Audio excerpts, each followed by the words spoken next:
Welcome to the Invested Dads Podcast, simplifying financial topics so that you can take action and make your financial situation better.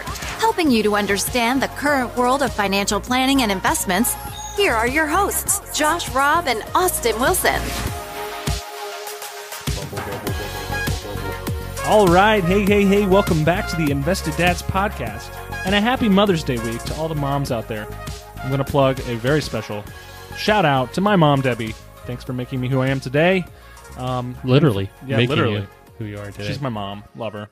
And for all the invested dads out there, don't forget, it's Mother's Day week, so do something special for the mothers in your life. All right, that's right. Mother's Day's here, and since you did a shout out, I will shout out to my mom, Bev. Thank you for making me me.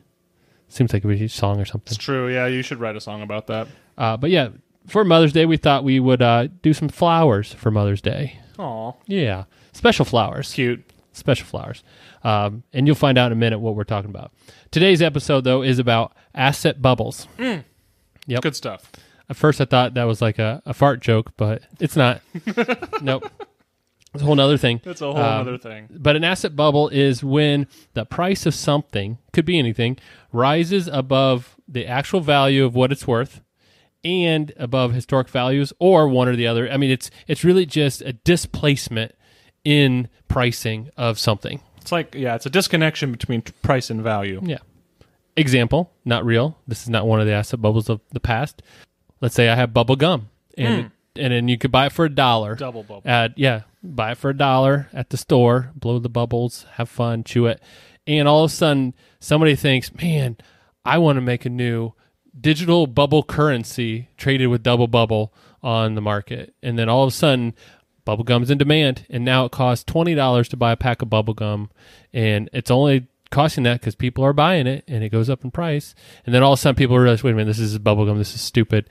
And then it drops back down to $1 again, and everybody's back to normal. Well, that time period, that's the bubble. It's like, for a little while, things get disconnected from reality. It's really what happens. So at some point, bubbles will pop. Yes, bubbles pop at some point, which to the dissatisfaction of little kids everywhere, bubbles pop, and then you it's think sad. You can blow those things bigger and bigger, and then you just get it all over your face. Then it's soap in the mouth. How kids are just eating this stuff. It's so gross. I mean, I like the flavor of bubble gum. But not bubbles. Once every 5 years, I'll have a piece of double bubble. Oh, yeah? That's it. I don't chew gum. Yeah. Those bubble gum lose flavor fast. It does, but think about what is the point in gum? Breath. I get cinnamon gum, then I feel like my breath is better. I mean, my breath always smells rosy. Yeah. That's true. Wife. Yes. But gum just seems like a wasted effort. It's calorie. You burn calories. Look at all the weight you could lose just chewing gum all the time. Not if it's not sugar-free. No, that's true. Then you're just in the hole. Chewing, just going backwards. But we talked about flowers. So one of the first bubbles ever recorded, actually, based on my limited research, was tulips. So flowers for moms, tulips, which are cool flowers. They bloom pretty early. We have some in our yard. Did you pay a bubble price for them? I did not. But what happened, actually, this is way back in the early 1600s. Let's go back a couple years. Tulips first arrived to Europe from Turkey in the late 1500s, like 1590s-ish. And they showed up along with all the other cool exotic stuff that was coming to Europe, and there was a big demand for new imported stuff. So you had spices and oriental rugs and all that cool stuff. Well, tulips came along with them, right? And back in the day, they were talked about how fragile they were, because it took a lot. It took 12. If you had this stem, it took 12 years before they flowered. So it was this huge thing to have tulips, right? So they arrived, and there was this big demand. So in the late 1620s, early 1630s, there's this demand for tulips because of the rarity. So people started buying the bulbs, planting them, and then being like, ooh, look how awesome I am. I have a tulip. I'm pretty important. And so there was the upper class that was doing this. And then in Europe, there was, especially in the Netherlands where the Dutch lived, there were what we would call kind of a middle class or an upper middle class, and they kind of saw that and wanted to participate as well because it's kind of like the thing you see, I like to think I'm a little bit higher socially, economically than I really am, so I'm going to extend myself a little farther. We see that today. Yeah. It's like buying a Rolex when you really like the Joneses. I always want to be like the Joneses, a little bit better than I am. So that caused this to get a little bit crazier, but they wanted to own tulips, right? And so it was a status symbol. In fact, at the height of this time period, a rare tulip, because again, there's all different colors of tulips, and then they had this disease actually that went through tulips that caused them to have multicolors, which actually was a positive thing, which made them even more rare. One with the disease. Yeah, look at that. They traded for as much as 6 times the average person's annual salary. Woo! That's a pretty important Mother's Day gift right there. I got you a flower, Mom. By the way, we have no money for the next 6 years. So that was crazy. They had found, though, that with bulbs and stuff, you could get certain ones that would bloom within a year, so the rarity kind of went away. They weren't as fragile as they thought. And if I'm not mistaken, tulips come back up every year. True. So it's kind of this whole, I don't have to replenish my supply type of thing. So by 1938, prices have fallen about 99%. 1938? Yeah, 1638. What did I say? 1938? You said 1938. Whenever. It wasn't that long ago. 1638, prices had fallen 99% or back to normal. Like a normal price of one flower. For a flower that only blooms for about 10 days. That is so funny. Yeah. So I guarantee you, had I been alive in the 1600s, I would not have fallen for this. You guarantee? Okay, guarantee you, good. because I actually just got flowers for my wife a couple of days ago, and hopefully she doesn't listen to this episode. But when I was shopping for flowers, I picked the cheapest flowers. Not that but like the type of flowers. Like there's roses, and I know she loves a variety of colors. So I was looking for a variety of colors, but they had like spring flowers, which were just a variety of random flowers, and that was on sale. So I got that. Don't tell her. But the idea was I would not fall for stinking tulips, because flowers to me have zero value in my life. Frugal whatsoever. Josh over here. Oh man, he would not. Flowers and cards. Like, don't get me a card, because cards are horrible. Like, what's the point?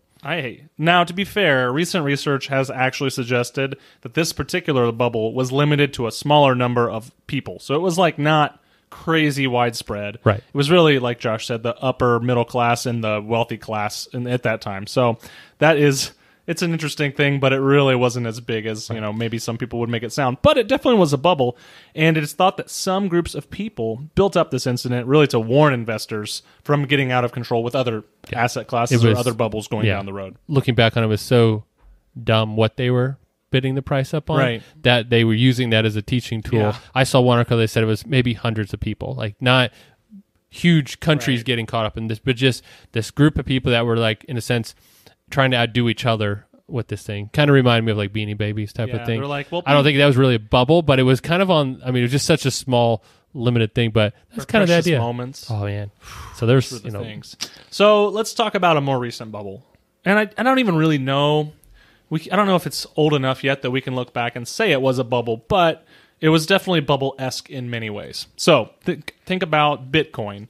Now, there's a specific episode we recorded talking about cryptocurrencies in general. We'll throw that in the show notes. But Bitcoin specifically is the most famous cryptocurrency in general. It's the largest and most well-traded one. So it definitely had some bubble-like movements over the last handful of years. So some days, it'll gain, or it's not some days, but some periods it'll gain 20% here and fall 85% the following year. I remember back in the end of...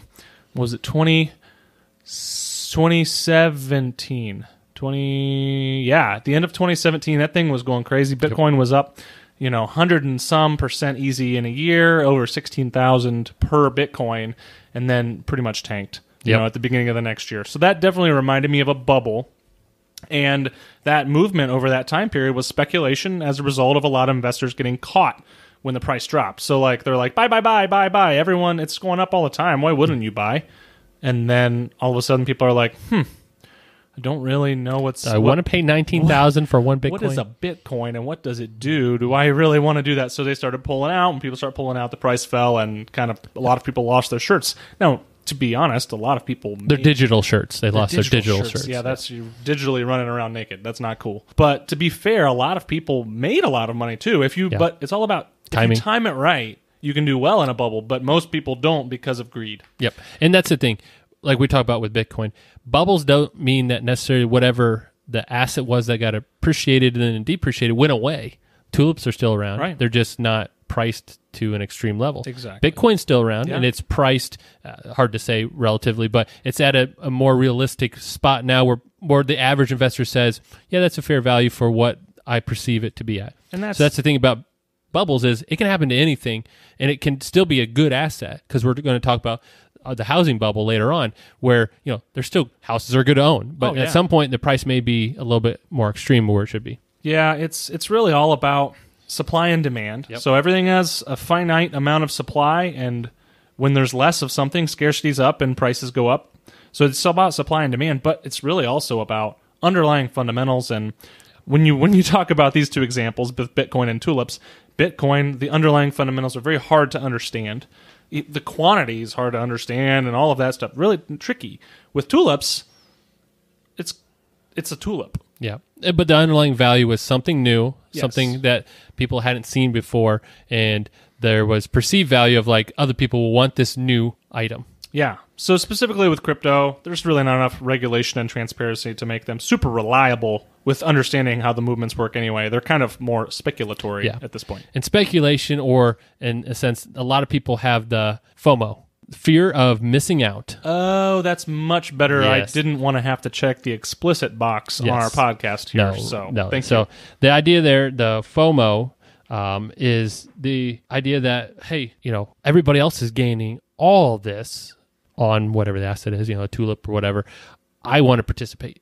I'm afraid I'm going to be left behind in this grand thing. You're going to miss out. And at some point, I disregard maybe my early warnings, what kept me out in the original spot when I said, it's just a flower.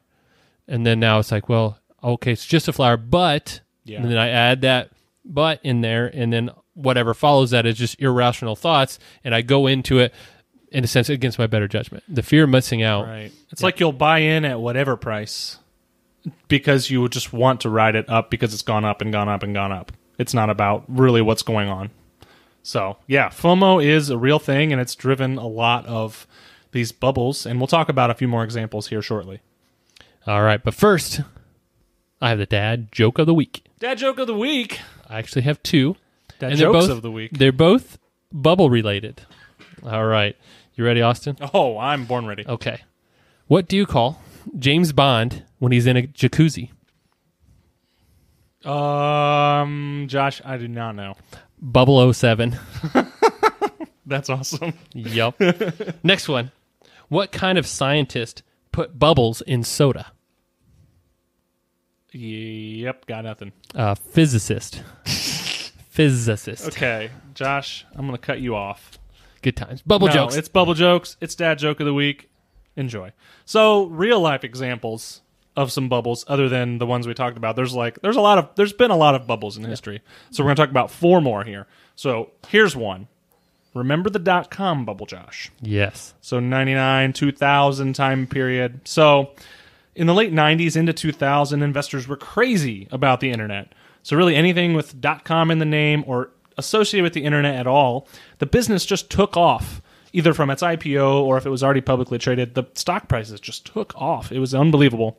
Investors were getting crazy returns for a few years in these tech companies, and they were just buying and buying and buying and bidding the prices up on them. The problem is that the vast majority of these companies were not actually profitable, and if they were, it was minuscule compared to the prices and the valuations that these companies were trading for. So after some time, this became evident.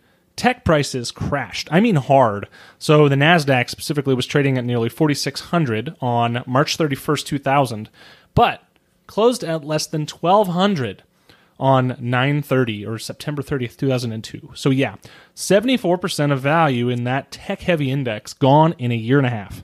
Now, it is worth pointing out that as of 12/31/19, the NASDAQ was back up over 650% since that time. So the tech companies that did survived very, very well. Yeah. And, us being in the financial industry, I look at that and say, yeah, you could see you just got a little carried with stocks. And then look at those stinking tulips and like, who in the world would do that, right? Yeah. But it's the same concept. Tech companies, they were new. Like selling on the internet, like selling products on the internet was a new concept to a lot of people. And that was the same idea is, I want to get in on this. It's a new thing. It's awesome. Everybody's going to want this. And then it got carried away. Yeah. Another example is the housing market in 2007 and 2008. So like we just talked about, throughout the 90s, people in the U.S. were making money hand over fist. The economy was booming. International trade was growing. It was really strong. And technology was becoming huge. So people were getting big raises every year. They were buying new cars and bling-bling watches and lavish vacations. Oh, and a lot of house. They were buying houses like never before. So they were talking, we're talking houses in size. They were buying bigger houses and money. They were buying more expensive houses. So housing, it was booming in the 90s and into the 2000s for sure. And this was made easy by greedy banks extending large mortgages to almost anyone with a paycheck. So like people working at, Taco Bell were buying huge homes. Now, part of this was part of this was Grande. With their what? They were Grande. They were the Verde Grande. Yep. That's a green large. That's not cool. But what happened was, during the dot-com bubble we just talked about, Alan Greenspan, the Fed chair, cut rates to kind of stave off this dot-com bubble and kind of reintroduce some stimulus and some growth into specifically the stock market at that point. And so what that did was it took short-term interest rates down, which took mortgage interest rates down, and a lot of people got hung out to dry when they got an adjustable rate mortgage, right? Yep. Yeah, and part of that too was during the early 2000s to mid 2000s, there was a lot of push for more people to be homeowners. The idea, the American dream of owning your home and blah, blah, blah, that was pushed to say not enough people are able to experience that dream. Let's make it easier. And so they adjusted the lending procedures and kind of the criteria needed for accepting a loan. They were a little more lenient, and that caused some problems because there was less scrutiny on who was getting these loans. So just like the tech bubble that we just talked about, as people were getting mortgages and buying homes, which admittedly were much more home and much more expensive than they really should have been able to afford, housing prices were bid up because there was a lot more demand for people to be able to buy homes and to have a house. So the problem was that the economy, which it was strong and growing at that time, those economies that are strong and growing very rapidly, they don't last forever, right? So when things start to slow down and people start having a little less money in their pockets, maybe comparatively speaking anyway, they're overextended on the house that they got approved for, and their mortgage payment becomes very, very large compared to what they're taking home, and they foreclose on their home, and then there's a lot of houses on the market, and all of a sudden the prices crashed. Yep. And a lot of it, if you think about what you mentioned, the adjustable rate mortgage, what you do is you start out with a lower interest rate for a couple of years, maybe 5 years, and then after 5 years, it readjusts, usually upwards, to a higher rate. And so that a lot of people were buying these with nothing down, so they had no equity in the home, with the thought that in 5 years, when this rate's going to adjust, I'll either have equity so I can refinance, or I'll sell it for a profit and move on to the next one. Well, what happened a lot of times was this lower payment barely fit into their budget, and then now that it's adjusting upwards, they can't afford the new payment. They can't afford to sell it because they owe more money than it's worth, and so they were stuck. A lot of people just had to walk away. And that's what caused housing prices to just drop drastically. So, hindsight's 20/20, but looking back at these bubbles ended up being the ultimate buying time if you have some dry powder or cash laying around. The problem is that most people don't just sit on a bunch of cash. Much of it is being used for day-to-day expenses, or it's already invested in the market or whatever. So it's really, really tough to time those things. But if you did, you could have bought into tech for pennies on the dollar and, become very, very wealthy over time. Or you could have bought your home for half price. Who knows? Yep. Yeah, and that's, a lot of investing. There's timing involved, and there's smart timing in that, you want to avoid these extremes, but in general, most people don't have the ability to go all in on the low or be able to identify that low point. Exactly. Because again, the fear of missing out on the high point, but then at the low point, the worry that is there still more to come? Yep. And then, you kind of wait to feel better about it, and then it's too late. Exactly. So another example is the stock market crash in the late 1920s. And so the roaring 20s, that's, I wasn't around for that, but apparently it was roaring. And so that had a good impact on the stock market. From 1920 to 1929, in fact, the stock market was up 670% during that time. Great. Awesome. In 1929, though, and this is what's crazy, shortly before the crash, an economist, Irving Fisher, said, stock prices have reached what looks like a permanently high plateau. In other words, we're never going down from here, which should always be a warning sign. Yeah, plateau. I guess maybe they were just this is it. We're good. And then in October, the market hit a new high in September 3rd or something right around there. Then in October, they had what was called Black Thursday. The market at the opening bell lost 11%. So can you imagine that if tomorrow morning stock market opens and it immediately drops 11%? In a day. Not in a day. No, at open. At opening bell. Like we're talking 9:30 in the morning. Right. And so back in the 20s, they had the stock ticker. Yeah. Right. And ticker tape. They actually literally had a ticker tape, like physically tape that would go through all these stuff.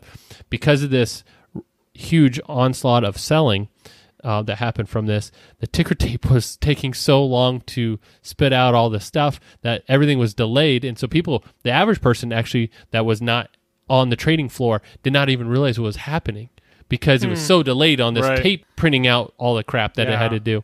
And so what then happened was a bunch of leading bankers got together and they said, okay, we've done this in the past. We are actually going to come in with all of our bank's assets and wealth and start buying above what the asking price is for some of these large blue chip stocks. Right. The idea being is kind of alleviating the panic. So, if whatever a big blue chip stock is paying, let's say $10 and it's dropping in price, it started at 15, now it's down to 10. They'll say, I'll buy it for 12. And so it kind of puts this floor and it makes, 12. Okay.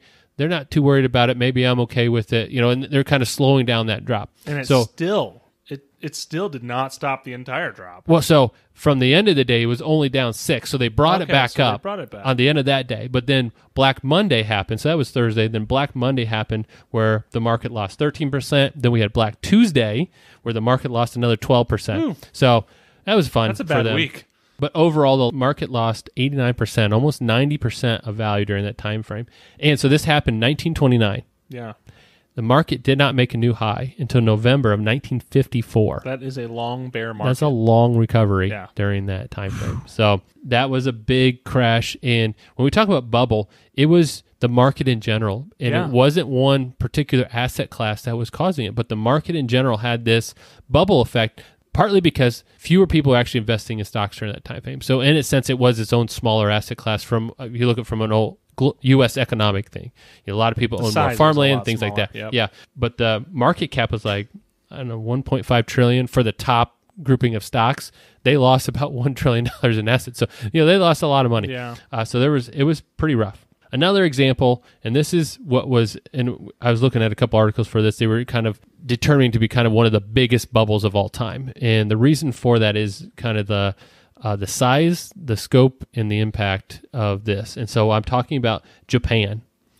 So in 1986, Japan kind of went on this big run. So from 1986 to 1991, Japan had a growth in the real estate and in the stock market. They were doing well. In fact, Ben Carlson, who we actually did a cool interview with a while back, he wrote an article about this bubble in particular, and we'll link it in the show notes. But he said, at the peak, the Japanese Imperial Palace, so that building, property, was considered to be worth more than all the real estate in California combined, or Canada. So imagine that. That's how much asset prices happened in Japan, that the Imperial Palace in Japan. Was that like the Capitol building? Yeah. It's where like the emperor lived. Was worth more than all the real estate in California or Canada. So there's value there. Fun fact, the Japanese Capitol building is called the Diet Building, I believe. Oh, yeah? Yeah. I've been there. It's weird. I don't know why it's called that. Weird fact. Thank you. Totally weird sidebar fact. Yeah. But anyway, Josh. Also during that time, the stock market in Japan had grown 1,000% or 10x. In 5 years. In 1986 to 1991. Yeah. Wow. Good growth. That is pretty good. And so Ben Carlson in the article said, if you had $100,000 to invest in 1970, so he's just using some time frames to show this growth, 1970, by 1989, you would have had $5.7 million on that $100,000 investment. That's pretty good. That's awesome. That is pretty good. Now, post the crash, and we'll talk about that when it dropped from 1990 to 2015, your $100,000 investment, if you would have started in 1990, would actually be worth $90,400. So you actually would have lost money. $9,600. Yeah. And so you can see the difference between those two time frames. Yep. Also, in Japan, there were 20 golf clubs that cost $1 million to join the golf club. You're not talking about like the actual, Not to buy the property. not the clubs themselves, but to be, Like if I wanted to be a member of this golf club, yeah. the membership fee was $1 million to join it. That's a pricey one. Yeah. I thought we were talking about $1 million actual golf clubs, like a No, driver not was $1 like million. clubs itself, but like the club of the golf resort. That The membership there is, and that's in 1980 some dollars. yeah, it's crazy. That's a lot of money. Yeah, but all of a sudden people realize, okay, going crazy. Oh, total Japanese property. So I talked about the Imperial Palace, what it was worth. If you look at Japan, which from a countryside, it's not as Very big as the United small, States. right. Not very big. Their value of all their property was 4 times more valuable than the real estate in the U.S. Woo-wee. So you can see how extreme things got there. So needless to say, there was a big crash. Japan took a beating, and they lost about 80% of the stock market value, and then overall their real estate value, everything. They went into a very rough period of time, and in fact, they have yet to make new all-time highs from that peak. So That is crazy. yeah, they're still struggling 30 plus years later. So it's interesting, but you can see the long-term impact of these bubbles if they're allowed to play out to the extremes. Now, it sounds like asset bubbles can really happen in any time, right? So, like, think about it in a bull or a bear market. In a bull market, so things are going up all the time, you really get FOMO. So you have that fear of missing out going up. In a bear market, you can become more aggressive. You feel like, so in a bear market, you become overly aggressive or have to get creative to make up for lost time or a down account or whatever.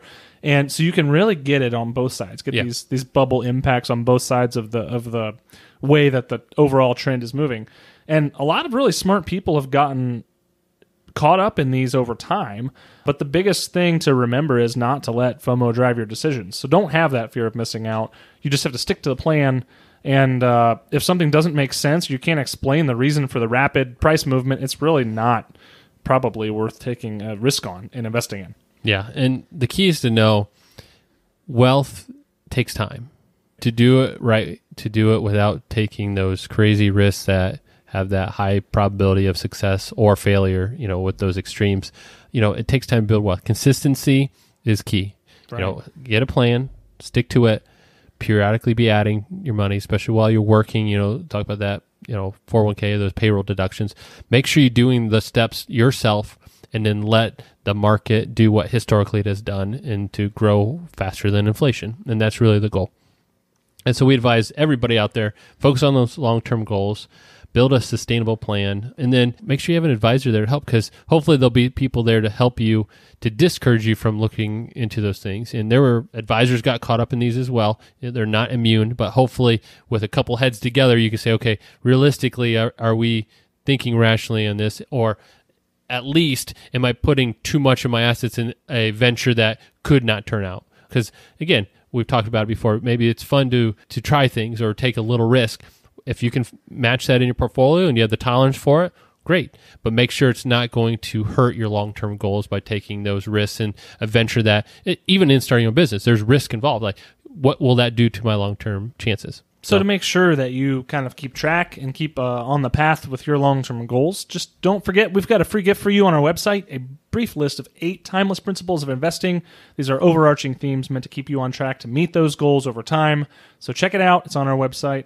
Also, if you want to help us, subscribing to our podcast is great. We love that you'll be able to get the most recent updates every Thursday when it comes out. If you could leave us a review, that'd be awesome. And then we love answering questions and doing podcasts on things you'd like to hear about. True story. So if you have any ideas or have a question, reach out to us at hello@theinvesteddads.com. So don't forget, it's Mother's Day week. So get your mom a card or flowers or a tulip even, and get your wife something from your kids. That's right. Get all the moms in your life something. Exactly. So thanks for being here. We appreciate it. Yep. We'll talk to you next time. Bye. Thank you for listening to the Invested Dads podcast. This episode has ended, but your journey towards a better financial future doesn't have to. Head over to theinvesteddads.com to access all the links and resources mentioned in today's show. If you enjoyed this episode and we had a positive impact on your life, leave us a review, click subscribe, and don't miss the next episode. Josh Robb and Austin Wilson work for Hicks & Zerker Capital Management. All opinions expressed by Josh, Austin, or any podcast guests are solely their own opinions and do not reflect the opinions of Hicks & Zerker Capital Management. This podcast is for informational purposes only and should not be relied upon for investment decisions. Clients of Hicks & Zerker Capital Management may maintain positions in the securities discussed in this podcast. There is no guarantee that the statements, opinions, or forecasts provided herein will prove to be correct. Past performance may not be indicative of future results. Indices are not available for direct investment. Any investor who attempts to mimic the performance of an index would incur fees and expenses which would reduce returns. Securities investing involves risk, including the potential for loss of principal. There is no assurance that any investment plan or strategy will be successful.